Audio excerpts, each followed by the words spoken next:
Magandang hapon muli sa lahat ng ating mga kasambahay. And welcome once again. Dito po tayo sa Tinig ng Marino. Isa po ito sa segment ng Serbisyo Publiko. At kasama natin ang ating co-host dito sa segment na ito, Engineer Nelson Ramirez. Engineer, magandang hapon sa iyo. Yes, magandang hapon sa iyo, Ann, at magandang hapon sa iyo, Engineer Francis.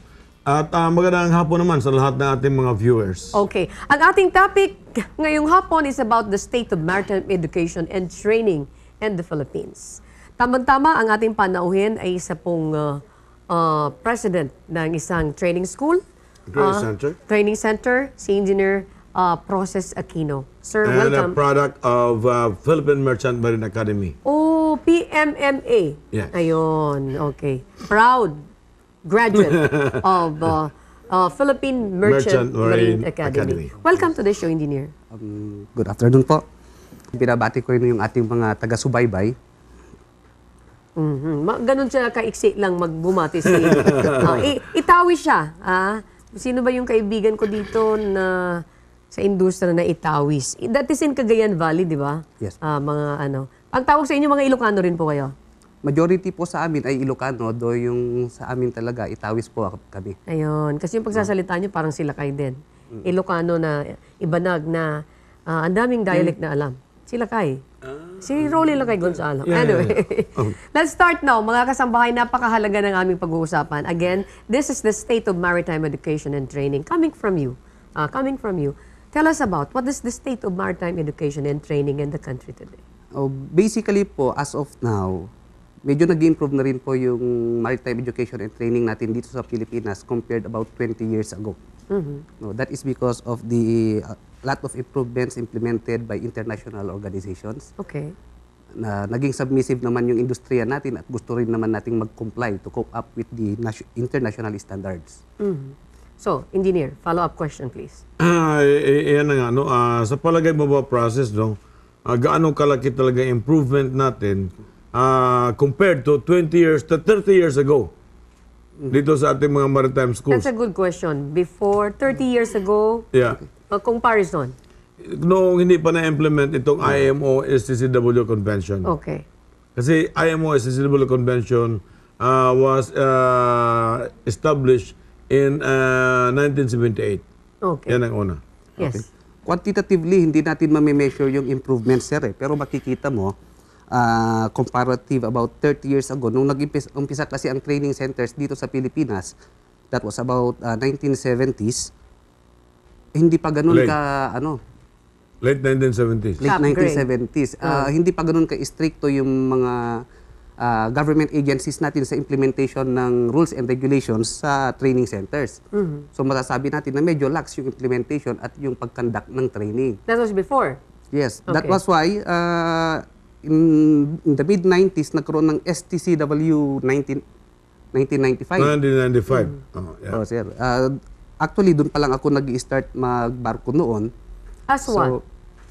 As cadet po. Okay. Kagagraduate ko. Gumraduate kasi ako sa PMMA noong 1997. Then, ikaw ay umakyat ng barko as kadete? Ganun na, Okay. po. Sige And then, po. sa umpisa pa lang ng career ko, marami na kaming kaagad training na pinagdaanan after schooling. No? And then doon mo makita yung feedback, of course, from doon sa mga dati nang nagbabarko, na bakit napakaraming training ngayon. No? So yun yung mga pinagdaanan namin noon na based from those feedbacks from the old seafarers, mukhang wala silang gaanong pinagdaan ng training noon. Okay. Engineer, yung training ba na ginagawa sa ibang mga bansa para dun sa mga marino nila ay katulad din ng mga training na ginagawa natin sa Pilipinas? Of course, dahil sila naman ay matagal ng kanilang institusyon at iba talaga ang quality, standards of training nila noon, nauuna na sila. Ngunit nung ipinatupad na sa IMO STCW Convention, noong araw, alam mo nung inumpisahan itong mga training sa ating bansa, matatawag na sa training sa mga training centers, katulad ng basic safety course, gawa ng bago ka maging marino, kailangan dumaan ka sa basic safety training. Ang nakalungkot lang na nangyari nung araw, pagpasok mo pa lang sa training center, tatanungin ka kaagad, Sir, ano bang gusto mo? With or without attendance? Oh. Meaning, kung pwede ka rin kumuha ng certificate Without. na without attending the class. Okay. Yeah. I have a follow-up question doon sa sinasabi niyong yan. Tanungin ko lang, yung integrity ng ating, yung mga lisensya, na ating mga lisensya para sa mga marino. Kasi nabanggit niyo yung engineer, pumasok sa isip ko. Kumusta? Di ba, you want an attendance? Yes. Pwede rin naman makakuha ka ng ganun nang wala kang attendance. Sa training yun. Sa training Ngayon, na yun. integrity daw ng lisensya doon sa Professional Regulation Commission. Malaki na rin ang pinagbago. Malaki na. Yes, ma'am. Basically kasi ma'am, magkaiba yung sa training tsaka sa lisensya. From the Professional Regulations Commission. Yes, Yung ma'am. ini-issue naman ng training center, that is the certificate na you complied. Natapos mo. Yes. Na training ka. Yes, engineer, go ahead po. Ang masasabi natin dito, nag-improve na rin ng talagang malaki ang improvement. Kasi noong araw, nung mag-umpisa pa ako kumuha ng lisensya, yun pa yung panahon na kahit anong isagot mo. Kahit anong isagot mo, correct. Basta, Kahit mali ka, correct pa rin? kahit mali ka, correct pa rin. That was during your time. Yeah, noong way back 1970s, no? Oh, bakit ganun? Kahit na mali. Ay, kung eksakto ka lang sa bayad. I see. So, na-experience nyo yan. Kung eksakto ka lang sa bayad. Pero kahit gaano ka karunong, Pag hindi ka naka-eksakto kapag ng hindi ka bayad. na eksakto ng bayad, hindi ka na kompleto, ay sasabihin lang sa iyo, boy, you are not following instructions. Okay, teka muna, nakakalito yun ha. Pero engineer, teka muna. Yung mga gumagawa ng ganun, di ba nagkaroon ng problema sila pag akyat nila dun sa actual nilang trabaho sa barko? Ganun Kasi din. they don't have the actual knowledge. Most probably ganun na ang mangyayari sa kanila, ma'am.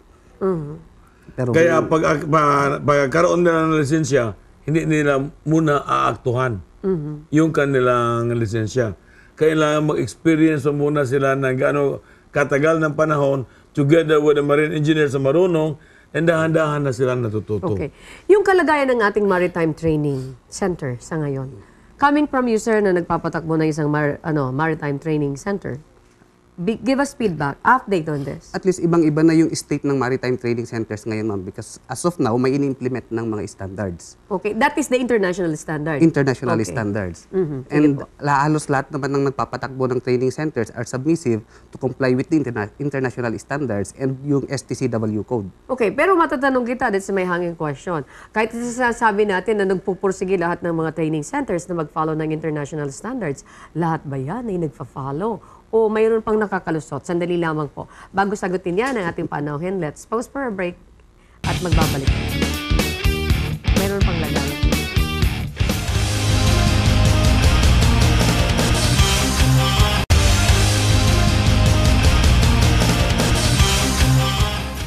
Muli tayong nababalik sa ating programang Tinig ng Marino at ang ating guest ay si Chief Engineer Process Aquino.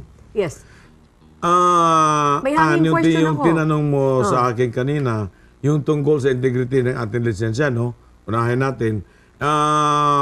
Nung araw nga, ganon yung patakaran, na kahit na magaling ka, kapag hindi ka nagbayad ng kompleto, ay sasabihin lang sa iyo, boy, you are not following the instructions. Yung pala yung instruction Oh, doon. kasi doon, maala ko noon na may sinasabi na, what is a centrifugal pump?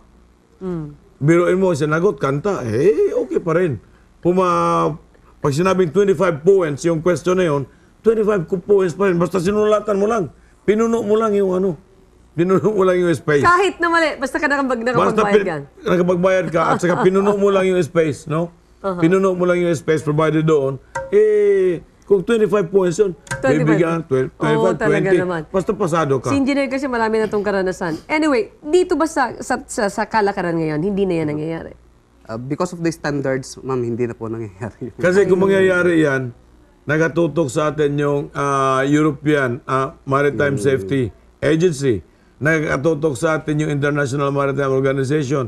Nagatutok din sa atin yung AMSA. Binigyan sila ng warning noon, yung Australian Maritime Safety So, ang dami Agency.